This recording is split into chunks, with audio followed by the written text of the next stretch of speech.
Welcome to SCI news బులెటిన్ల ముందుగా headlines. Bharat EU మధ్య కుదిరిన ట్రేడ్ డీల్ మోడీ ప్రకటన.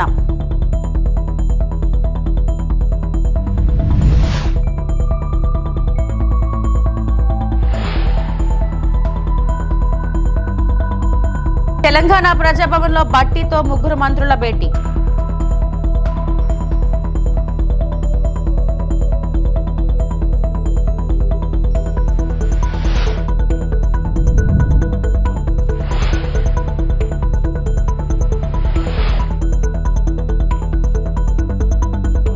పార్లమెంట్ కమిటీ వర్క్షాప్ ప్రారంభోత్సవంలో పాల్గొన్న నారా లోకేష్. భారత్ ఐరోపా సమాఖ్య EU మధ్య స్వేచ్ఛ వాణిజ్య ఒప్పందం కుదిరినట్లు ప్రధాని నరేంద్ర మోడీ వెల్లడించారు. నిన్న భారత్ EU మధ్య FTA కుదిరింది. ప్రపంచవ్యాప్తంగా ప్రజలు దీనిని మదర్ ఆఫ్ ఆల్ డీల్ గా చర్చించుకుంటున్నారు అని పేర్కొన్నారు. మంగళవారం గోవాలో ఇండియా ఎనర్జీ వీక్ 2026ను వర్చువల్ గా ప్రారంభించిన సందర్భంగా ట్రేడ్ డీల్ గురించి మాట్లాడారు. ఈ ఒప్పందంతో భారత్ ఐరోపా ప్రజలకు అద్భుతమైన అవకాశాలను అందిస్తుంది. ప్రపంచంలోనే పెద్ద ఆర్థిక వ్యవస్థల మధ్య సమన్వయానికి నిదర్శనం. ప్రపంచ జీడీపీలో ఇండియా EU ఉమ్మడి వాటా 25%. ప్రపంచ వాణిజ్యంలో ఇది 3వ వంతుకు సమానం. ఈ డీల్ ఇరు వర్గాల మధ్య వాణిజ్యాన్ని పెంపొందించడమే కాకుండా ప్రజాస్వామ్యం, చట్టబద్ధ పాలనమైన మన నిబద్ధతలను బలోపేతం చేస్తుందని మోడీ వెల్లడించారు. ఈ ప్రకటన అనంతరం హైదరాబాద్ హౌస్లో మోడీ, యూరోపియన్ కౌన్సిల్ అధ్యక్షుడు ఆంటోనియా కోసా, ఐరోపా కమిషన్ అధ్యక్షురాలు ఉర్సులా వార్డెన్ లేయన్ సమావేశమయ్యారు. వారు ఇండియా EU శిఖరాగ్ర సదస్సులో పాల్గొన్నారు. मैं एक बड़े डेवलपमेंट की चर्चा करना चाहूंगा. कल ही भारत और यूरोपियन यूनियन के बीच एक बहुत बड़ा एग्रीमेंट हुआ है. दुनिया में लोग इसकी चर्चा मदर ऑफ ऑल डील्स के रूप में कर रहे हैं. ये समझौता भारत के 140 करोड़ लोगों और यूरोपीय देशों के करोड़ों लोगों के लिए बहुत बड़े अवसर लेकर आया है. ये दुनिया की दो बड़ी इकोनॉमीज के बीच तालमेल का एक शानदार उदाहरण बना है. ये समझौता ग्लोबल जीडीपी के करीब 25% और ग्लोबल ट्रेड के करीब 1/3 हिस्से को रिप्रेजेंट करता है. ये समझौता ट्रेड के साथ साथ डेमोक्रेसी और रूल ऑफ लॉ के प्रति हमारे शेयर्ड कमिटमेंट को भी सशक्त करता है. साथियों, EU के साथ हुआ ये फ्री ट्रेड एग्रीमेंट ब्रिटेन और एप्टा समझौतों को भी कॉम्प्लीमेंट करेगा. इससे ट्रेड और ग्लोबल सप्लाई चेन दोनों को मजबूती मिलेगी.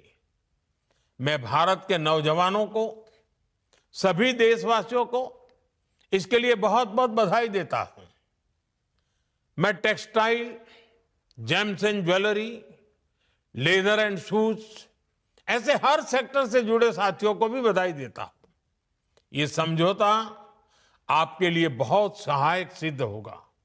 साथियों, इस ट्रेड डील से भारत में मैन्युफैक्चरिंग को तो बल मिलेगा ही, साथ ही सर्विसेज से जुड़े सेक्टर का भी और अधिक विस्तार होगा. ये फ्री ट्रेड एग्रीमेंट दुनिया के हर बिजनेस, हर इन्वेस्टर के लिए भारत पर कॉन्फिडेंस को और मजबूत करेगा. साथियों, भारत आज हर सेक्टर में ग्लोबल पार्टनरशिप पर बहुत अधिक काम कर रहा है.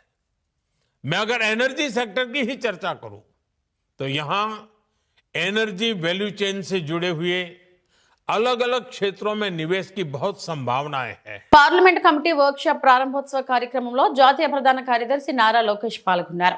ఈ సందర్భంగా ఆయన మాట్లాడుతూ ప్రజా సమస్యలపై లోతైన చర్చలు జరిపి సమర్థవంతమైన విధానాలు రూపొందించాల్సిన అవసరం ఉందని అన్నారు. వర్క్షాప్ ద్వారా సభ్యులకు అవగాహన పెరిగి పార్లమెంటరీ వ్యవస్థ మరింత బలోపేతం అవుతుందని ఆయన పేర్కొన్నారు. వేదిక ముందున్న పెద్దలందరూ తెలుసు, పాలిట్ బ్యూరో సభ్యులు ఉన్నారు. అనేకసార్లు పాలిట్ బ్యూరోలో కూడా పార్టీలో సంస్కరణలు తీసుకురావాలని నేను మాడటం కూడా జరిగింది. ప్రతి పార్టీ పదవికి టర్మ్ లిమిట్ ఉండాలని నేను ప్రతిపాదిస్తాం కూడా జరిగింది. అది నాకు కూడా వర్తిస్తుంది. అందరికీ టర్మ్ లిమిట్ ఉండాలి. ఒక వ్యక్తి ఒకే పదవిలో 2 టర్మ్ల కన్నా ఎక్కువ ఉండకూడదు. అతను ప్రమోట్ అవ్వాలి. సామాన్య గ్రామ పార్టీ అధ్యక్షుడు ఎందుకు పాలిట్ బ్యూరో వరకు రాకూడదని నేను పాలిట్ బ్యూరోలో కూడా మారటం జరిగింది. ఇది మన పార్టీ, ఇది మన కుటుంబం. మనం అనుకున్న అన్నీ ఒకే రోజు అవ్వవు. మీరందరూ అనుకోవచ్చు లోకేష్ అనుకుంటే ఎంతసేపు అయిపోతుంది కదా అని. నేను పోరాడా.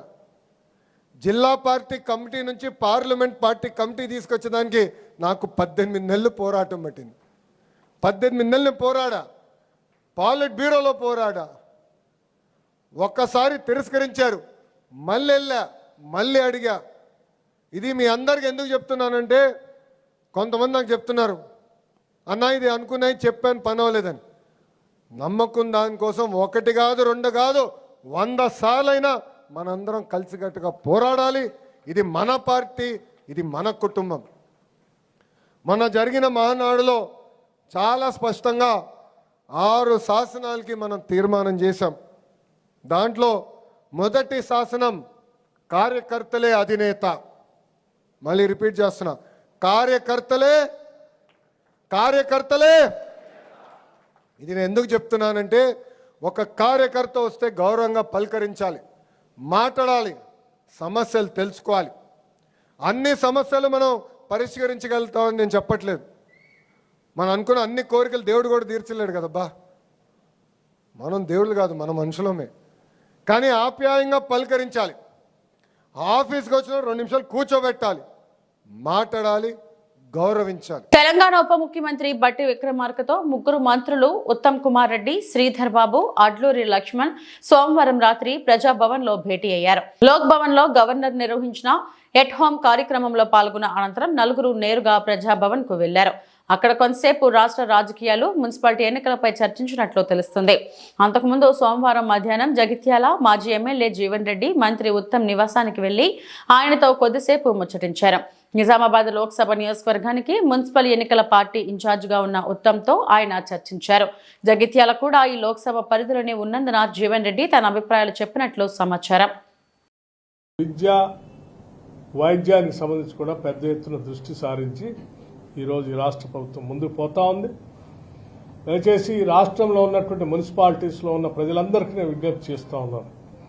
మొదలుపెట్టినటువంటి ఈ సంక్షేమ అభివృద్ధి కార్యక్రమాలు ముందుకు తీసుకొని పోవటం కోసం పెద్ద ఎత్తున మీరు ఈ ప్రభుత్వాన్ని ఆశీర్వదించి కాంగ్రెస్ పార్టీ పెద్ద ఎత్తున ఓట్లేసి అభ్యర్థులను గెలిపించవలసిందిగా విజ్ఞప్తి చేస్తూ ఉన్నాను.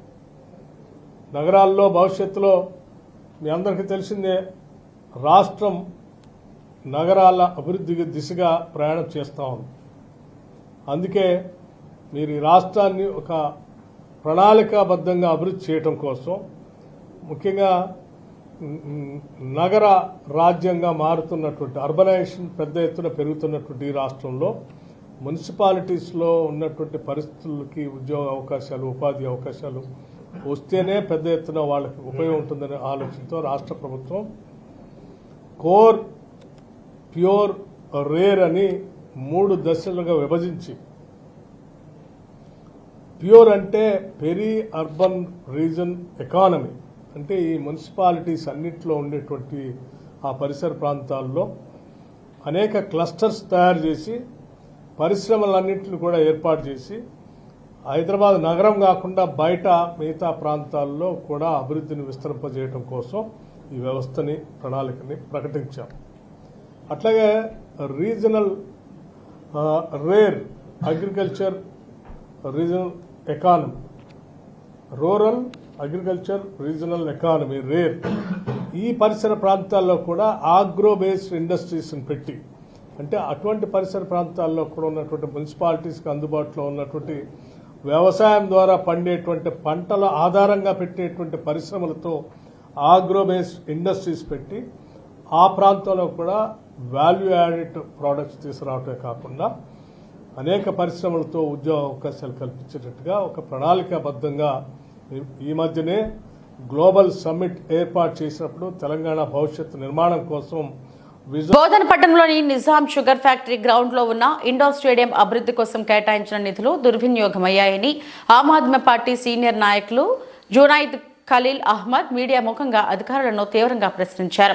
మరమ్మతుల పేరుతో నిధులు కేటాయించినప్పటికీ ప్రస్తుతం స్టేడియం శిథిలావస్థలో ఉందని, మౌలిక వసతులు లేక ప్రజలకు ఉపయోగం లేకుండా మారిందని అన్నారు. పట్టణంలోని పలు వార్డుల్లో డ్రైనేజీ, రోడ్లు, త్రాగునీరు, శానిటేషన్ పనులు సరిగ్గా జరగడం లేదని విమర్శించారు. ప్రజల నుంచి వసూలు చేసిన పనులను అభివృద్ధికి వినియోగించకుండా అధికారులు దుర్వినియోగం చేస్తున్నారని ఆరోపించారు. ఈ అంశంపై ప్రభుత్వ ప్రధాన సలహాదారులు, స్థానిక ఎమ్మెల్యే ప్రొద్దుటూరి సుదర్శన్ రెడ్డి వెంటనే చొరవ చూపి స్టేడియం నిధులపై సమగ్ర విచారణ జరిపి నిందితులపై కఠిన చర్యలు తీసుకోవాలని జునైద్ ఖలీల్ డిమాండ్ చేశారు. ఇప్పుడు రాబోయే రోజుల్లో పురపాలక సంఘ ఎలక్షన్స్ రాబోతున్నాయి. వాతావరణం చాలా వేడిగా ఉంది. ప్రజలకు కొన్ని సత్యాలు తెలవాలన్న ఉద్దేశంతో నేను ప్రతి రోజు ప్రజల ముందుకు వచ్చి నిజాలు ముందుకు తీసుకొస్తున్నాను. అదేవిధంగా ఇప్పుడు నేను నిజాం షుగర్ ఫ్యాక్టరీ క్రికెట్ గ్రౌండ్లో ఉన్నాను. ఈ గ్రౌండ్లో నేను ఎందుకున్నానంటే నా వెనుక కనిపించే 2 ఇండోర్ స్టేడియము, అదే క్రికెట్ గ్రౌండ్. ఈ గ్రౌండ్కు పురపాలక సంఘం నుంచి ఒకసారి 33 లక్షల రూపాయలు, ఒకసారి 3 లక్షల రూపాయలు, ఇంకొకసారి 18 లక్షల రూపాయలు ఏజెండా పాస్ చేయడం జరిగింది. అందులో 33 లక్షల రూపాయల ఏజెండా మాత్రం పూర్తయినట్టు నాకు సమాచారం ఉన్నది. దానికి ఏమని రాసిరంటే గ్రౌండ్ అభివృద్ధి కోసము, ఇండోర్ మరమ్మతుల కోసమని పెట్టిరు. మరి ఇక్కడ చూస్తే అలాంటి ఏం పని లేదు. మరి నేను అడుగుతున్నా, నా ప్రశ్న ఏంటంటే బోధనలో అన్ని కౌన్సిలర్లు ఉన్నారు కదా, మీ వార్డులల్లో కల్వర్ట్లు లేవు, రోడ్లు లేవు, డ్రైన్లు లేవు, సరైన రోడ్ సిస్టమ్ లేదు, నీళ్లు కూడా లేవు, ఎన్నో వార్డులల్లో లైట్స్ కూడా లేవు. వార్డు నెంబర్ 1 కానీ, వార్డు నెంబర్ 6 కానీ, వార్డు నెంబర్ 7 కానీ, 8 కానీ, అదేవిధంగా చక్కి క్యాంపులో వార్డు నెంబర్ 13 కానీ, ఈ వార్డులలో ఎంతో సమస్యలు ఉండగా కూడా మరి వాటిని ముందు చూడాల్సింది పోయి బోధన పట్టణ ప్రజలు కట్టే పన్నుతో ఇలా వృధా చేయడం ఎంతవరకు కరెక్ట్ అని నేను అడుగుతున్నా. ప్రజలు దీన్ని గమనించాలా. మీరు కష్టపడి సంపాదించి పురపాలక సంఘానికి ట్యాక్స్ ఇవ్వకుంటే మీ ఇంటి ముంగట గుంపలు వచ్చి ట్యాక్స్ కట్టని గేటుని ఇట్లా కొట్టి లేపి ట్యాక్స్ కట్టాలా అని అంటారు. మరి కట్టిన ట్యాక్స్కు దుర్వినియోగం చేస్తున్నారు. మరి వీటి అరికట్టడానికి కౌన్సిలర్లు లేచి మాట్లాడాలి ప్రజల తరపున. అపోజిషన్ వాళ్ళు మాట్లాడతలేరు, రూలింగ్ వాళ్ళు చేస్తలేరు. అక్కడ ఏంటంటే ఎవరు పెద్దనో వాళ్ళు పెద్ద, వాళ్ళు ఎట్లా చెప్తే అట్లా మేమేం చెప్పం. బయటికి వచ్చి ఏం చెప్తారంటే ఫండ్ లేదు. మరి ఫండును ఇట్లా దుర్వినియోగం చేస్తే ఏడికెళ్ళి వస్తుంది ఫండు? నా వెనక కనిపించే జాలి కూడా ఆ డిఎస్పీ ఆఫీస్ దగ్గర నర్సరీకి పెట్టిన జాలి, క్రికెట్ ఆడే పిల్లగాళ్ళంతా ఆడకెళ్ళి తీసుకొచ్చి ఇక్కడ పెట్టుకున్నారు. నేను వీటిపై ఎంక్వైరీ చేయాలని హైదరాబాద్కి వెళ్ళి కంప్లైంట్ ఇస్తే నా మీద జూటా కేసులు పెట్టిరు మున్సిపల్ ఆఫీసర్. ఆ జాలీలు ఎందుకు పెట్టిరు అక్కడికి వెళ్ళి తీసుకొచ్చా అంటే వాళ్ళు ఎంబీ రికార్డులో రాసుకున్నారేమో. ఎంక్వైరీ జరగాలి కదా. మరి ఈ 33 లక్షల ఏం పని జరిగింది, ఆ ఫండ్ ఎటుపోయింది, అది ఎంక్వైరీ జరగాలి కదా. ప్రజలు కష్టపడి ఇబ్బందులు పడుతున్నారు, లక్షల కోట్ల రూపాయలు ఖర్చు పెట్టి ఇండ్లు కట్టుకుంటున్నారు. వాళ్ళ ఇంటి ముంగట రోడ్డు లేదు, డ్రైన్ లేదు. మరి ఆ డ్రైన్ రోడ్డు కట్టాల్సింది పోయి క్రికెట్ గ్రౌండ్కి దానికని లక్షల కోట్ల రూపాయలు ఖర్చు పెట్టడం ఎంతవరకు కరెక్టు? అందుకోసమే బోధన పట్టణ ప్రజలు దయచేసి నిజాయితీ పరులని, మంచోళ్ళని ఎన్నుకోండి. వాళ్ళు కౌన్సిల్కి వచ్చి ప్రజల తరపున మాట్లాడాలా, ప్రజలు కట్టే పన్నును దుర్వినియోగం కాకుండా చూడాలా, కరప్షన్ ఫ్రీగా అభివృద్ధిగా మాట్లాడాలా. లేకపోతే బోధన మన అభివృద్ధి కాకపోతే మనం రేపు ఎటుపోదాం? రేపు మా పిల్లలు ఎటుపోవాలా, వాళ్ళ భవిష్యత్తు ఎటుపోవాలా? ఎందుకు పురపాలక సంఘం అనేది ఒక గుండెకాయ, అది బాగుంటేనే బోధన పట్టణం మొత్తం బాగుంటుంది. దయచేసి దీన్ని గమనించి రాబోయే ఎన్నికల్లో మంచోళ్ళని ఎన్నుకోండి. పార్టీలు ఏవైనా మీ ఇష్టం, కానీ ఒక మంచి నాయకుడిని ఎన్నుకోండి, ఒక క్లీన్ నాయకుడిని ఎన్నుకోండి, కరప్షన్ ఫ్రీ నాయకుడిని ఎన్నుకోండి. మనం అన్నం వండేటప్పుడు ఒక మెతుకొని చూస్తే తెలిసిపోతుంది ఎవరెంత ఉన్నారో, ఎవరెంత నీళ్ళు ఉన్నారో. ఒక 100 రూపాయల కుండ కొంటే కూడా దానికి కొట్టి చూస్తా ఏదైనా పలిగిపోయి ఉన్నదా అని. మరి మనం ఓట్లేసి 5 సంవత్సరాలకు మనం ఎన్నుకుంటున్నాం మన వార్డు అభివృద్ధి చేసే వాళ్ళని. దయచేసి మంచోళ్ళని ఎన్నుకోండి, మంచోళ్ళని ముందుకు తీసుకురండి. చదువుకున్న మంచి నాయకులను ముందు తీసుకొస్తే మన పిల్లల భవిష్యత్తు బాగుపడుతుందని ఈ సందర్భంగా మీడియా ద్వారా తెలియజేస్తున్నాను. ఎమ్మెల్యే సుదర్శన్ రెడ్డి గారు, నేను ఎత్తుతున్న సమస్యలపై మీకు దమ్ముంటే, మీరు వాకే క్లీన్ కాలర్ అయితే మీరు వెంటనే ఎంక్వైరీ పెట్టించండి. నేను పెట్టిన కేసు మీద నేను సిడిఎంఏ గారికి ఈఎన్సీలో కూడా కంప్లైంట్ ఇచ్చొచ్చిన. ఆర్డీ వరంగల్ వచ్చి ఎంక్వైరీ చేసి పేరు. మరి దానికి వెంటనే విజిలెన్స్ ఎంక్వైరీ పెట్టండి. నేను అప్పుడే మీరు నిజాయితీ పరులు, ప్రజల కోసం మీరు నిజాలు నిలబడతారని నేను అప్పుడు నమ్ముతాను. అప్పటి వరకు నేను నమ్మను. నేను ఎన్నైతే ఎలిగేషన్లు పెడుతున్నానో అందులో నేను తప్పు తేలితే మీరు నన్ను ఎక్కడ పడితే అక్కడ ఉరి తీయండి. అదే అక్కడ కరప్షన్ జరిగిందంటే మీరు వెంటనే వాళ్ళపై చర్యలు తీసుకుంటారని కూడా మీరు సమాధానం ఇవ్వండి. 1-2లో తేల్చుకుందాం. నేను నిలబడి సాక్ష్యాలతో మీ దగ్గరకు వస్తాను. అప్పుడు మీరేం చెప్తారు? నేను అప్పుడే చెప్తాను. లేకుంటే నేను తప్పు ఉంటే నన్ను ఉరిదీయండి, లేదా చర్యలు తీసుకోండి. ప్రజల డబ్బును దుర్వినియోగం కాకుండా కాపాడాలని మా ఎమ్మెల్యే సుదర్శన్ రెడ్డి గారిని నేను ఈ సందర్భంగా కోరుకుంటున్నాను. జై హింద్, జై ఆమ్ ఆద్మీ. బంజారాల ఆరాధ్య దైవం సేవలాల్ మహారాజ్ జయంతి ఉత్సవాలను పురస్కరించుకొని అనంతపురం నగరంలో శాంతి సద్భావన రథయాత్ర అట్టహాసంగా ప్రారంభించారు. అనంతరం నగరంలోని ఆర్ట్స్ కళాశాల ఎదుట ఉన్న మైదానం నుండి సద్భావన రథయాత్రను టవర్ క్లాక్ సప్తగిరి సర్కిల్ మీదుగా నాయక్ నగర్ వరకు నిర్వహించారు. దేశం నలుమూలలా ఉన్న బంజారా సంఘం నాయకులు, పిల్లలు, పెద్దలు, మహిళలు పెద్ద ఎత్తున తరలివచ్చారు. ఫిబ్రవరి 13, 14, 15 తేదీలలో గుత్తి నియోజకవర్గంలోని సేవాగఢ్ బంజారాల ఆరాధ దైవం సేవలాల్ మహారాజ్ జయంతిని పురస్కరించుకుని దేశం నలుమూలలను బంజారాలను ఒక్కతాటిపై తెచ్చేందుకు సద్భావన రథయాత్ర నిర్వహిస్తున్నట్లు బంజారాల నాయకులు తెలిపారు. ఆర్ట్స్ కళాశాల మైదానంలో శాంతి హోమం నిర్వహించి అక్కడి నుండి బంజారాల సంస్కృతికి ప్రతిబింబమైన ఆచారాలతో, నృత్యాలతో, కళా సాంప్రదాయాలతో నిర్వహించి సద్భావన రథయాత్ర విశేషంగా ఆకట్టుకుంది. నా పేరు Chakri Nayak, state president all India Banjara Seva Sangh. ఈరోజు మేము ప్రతి ఏటా జనవరి 26న జరగనున్న శాంతి సద్భావన రథయాత్ర అంటే మాతా జగదాంబ అండ్ సంశ్రీ సేవలాల్ మహారాజ్ జయంతిని ప్రతి ఎవరి ఇయర్ చేస్తుంటారు ఇక్కడ. అందులో భాగంగా ఈ రోజు కూడా ఇక్కడ చేపట్టడం జరిగింది. అయితే ఈసారి ఎక్కువ సంఖ్యలో రావడానికి కారణం ఏంటంటే ప్రభుత్వానికి అంటే ఏ పార్టీ అధికారంలో వచ్చినా బంజారాలకి జరుగుతున్నటువంటి అన్యాయాలు అంత ఇంత కాదు. దానికి కారణం ఏంటో మాకు తెలియట్లేదు. ఇది ఒక ప్లాట్ఫామ్ అనుకొని మీడియా మిత్రులకి మేము కొన్ని వ్యక్తపరుస్తున్నాం. దయచేసి మీ ద్వారా ప్రభుత్వం వారికి తీసుకెళ్లేసి మా సమస్యలకు పరిష్కరిస్తారేమోనని ఆశతో. ఎందుకంటే ప్రభుత్వంలో ఉండే మన ప్రజెంట్ ముఖ్యమంత్రి అవ్వచ్చు, ఉప ముఖ్యమంత్రి అయితే అపాయింట్మెంట్ అడిగాం. ఎందుకంటే చాలా ప్రాబ్లమ్స్ ఉన్నాయి. తాండాలకి రోడ్లు లేని విషయం కానీ, వాటర్ ప్రాబ్లమ్స్ కానీ, సెల్ టవర్స్ కానీ, ఆరోగ్య సమస్యలు కానీ, పెన్షన్ విషయం కానీ, హౌసింగ్ లేకపోవడం కానీ, బంజారా భూములు సాగులో ఉన్న పట్టాలు ఇవ్వకపోవడం కానీ, నిరుద్యోగితో ఇబ్బంది పడుతున్నటువంటి మన బంజారాల గురించి కానీ 1, 2, 3 కాదు అనేక ఇష్యూలు మాకు అన్యాయం జరుగుతున్నది. ముఖ్యంగా మాది ఆంధ్రప్రదేశ్లో ఉండేటువంటి మన గిరిజనుల్లో బంజారాలు కూడా అత్యధిక శాతం ఉన్నారు కాబట్టి ఒక చైర్మన్ కాదు కదా, మెంబర్ కూడా ఇవ్వాలని పరిస్థితి. లక్నేటిపల్లి మండలం అంతర్వేది గ్రామంలో వెంచేసి ఉన్న శ్రీ లక్ష్మీ నరసింహస్వామి వారి దేవస్థానం నందు జనవరి 25, 2026 నుండి ఫిబ్రవరి 2, 2026 తేదీ వరకు నిర్వహించు శ్రీ స్వామివారు తిరు కళ్యాణ మహోత్సవంలో భాగంగా 2వ రోజు అష్టమి పర్వదినం పురస్కరించుకుని సుమారు 10,000 మంది భక్తులు విచ్చేసి శ్రీ స్వామివారిని దర్శించుకుని తీర్థ ప్రసాదములు, అన్న ప్రసాదములు స్వీకరించున్నారు. సాయంత్రం 4 గంటలకు హంస వాహనంపై గ్రామోత్సవం, సాయంత్రం 6:30 గంటలకు ధూప సేవ, ధ్వజారోహణం అనంతరం శేషవాహనంపై గ్రామోత్సవం నిర్వహించడం జరుగుతుంది. సాంస్కృతిక కార్యక్రమంలో భాగంగా ఈ రోజు రాత్రి 7 గంటల నుండి తాడేపల్లిగూడెం వారిచే హరికథ కాలక్షేపం, రాత్రి 8:30 గంటల నుండి విజయవాడ వారిచే అన్నమయ్య సంకీర్తనలు కార్యక్రమం ఏర్పాటు చేయడం జరిగినదని ఆలయ అసిస్టెంట్ కమిషనర్ మోకా నాగవర ప్రసాద్, ఉత్సవ సేవా కమిటీ సభ్యులు డి రమేష్, పర్యవేక్షకులు విజయసారథి ఒక ప్రకటనలో తెలియజేశారు. సూర్యమవాహయామి చంద్రమవాహయామి తన్మూలే బ్రహ్మాండమవాహయామి ఇంద్రమవాహయామి విష్ణుమవాహయామి అగ్రే యశ్యమ వాసుకమవాహయామి సూత్రే శేషమవాహయామి తస్య ఖరే శాన్వం సుదర్శనమవాహయామి ఇంద్రమవాహయామి అగ్నిమవాహయామి యమమవాహయామి నిరుతమవాహయామి.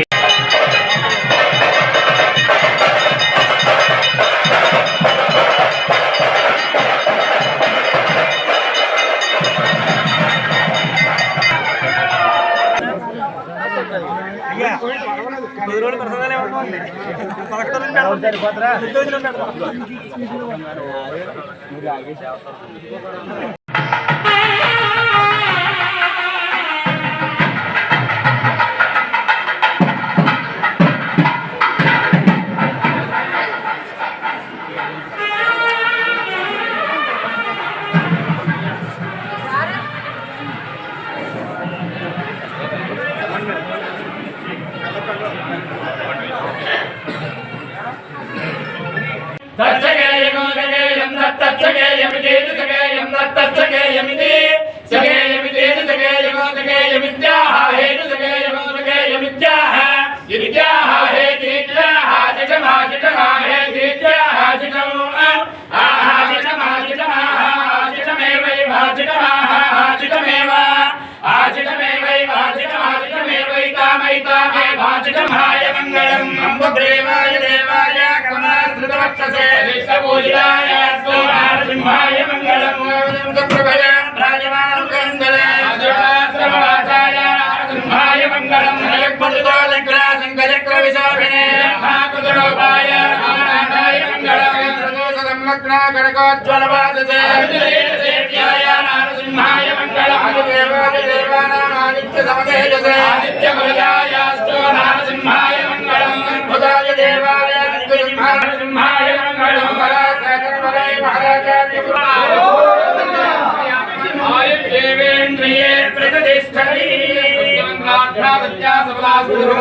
అంబేద్కర్ కోనసీమ జిల్లా Amalapuram united forum of bank unions పిలుపు మేరకు Amaravati circle convener comrade L Chandrasekhar ఆధ్వర్యంలో దేశవ్యాప్తంగా జరుగుతున్న 8 లక్షల బ్యాంకు ఉద్యోగుల సమ్మెలో పాల్గొనున్నారు.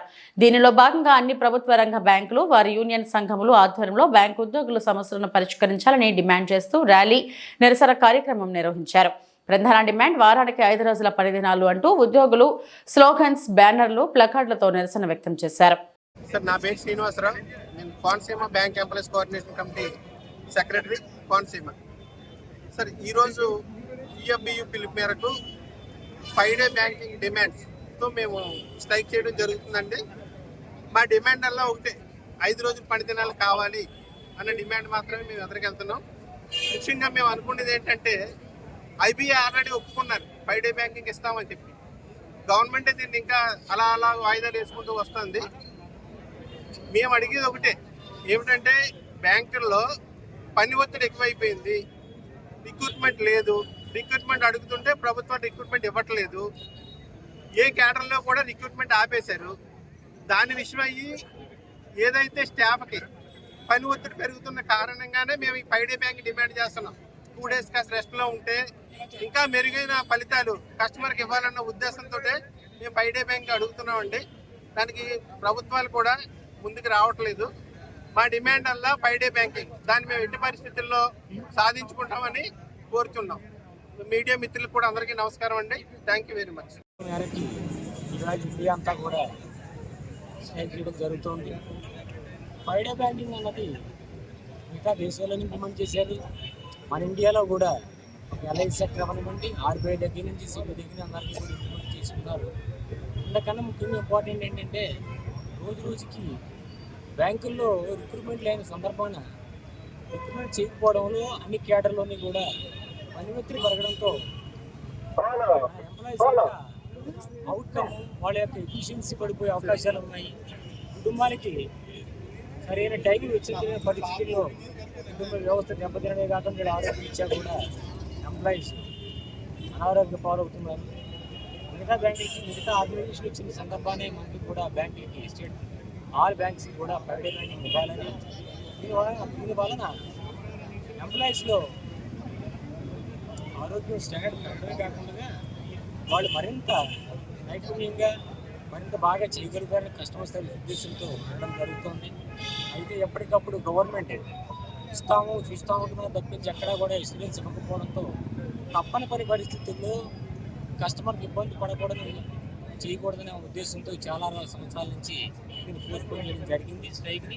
దాన్ని తప్పనిపడి చేయడం జరుగుతుంది.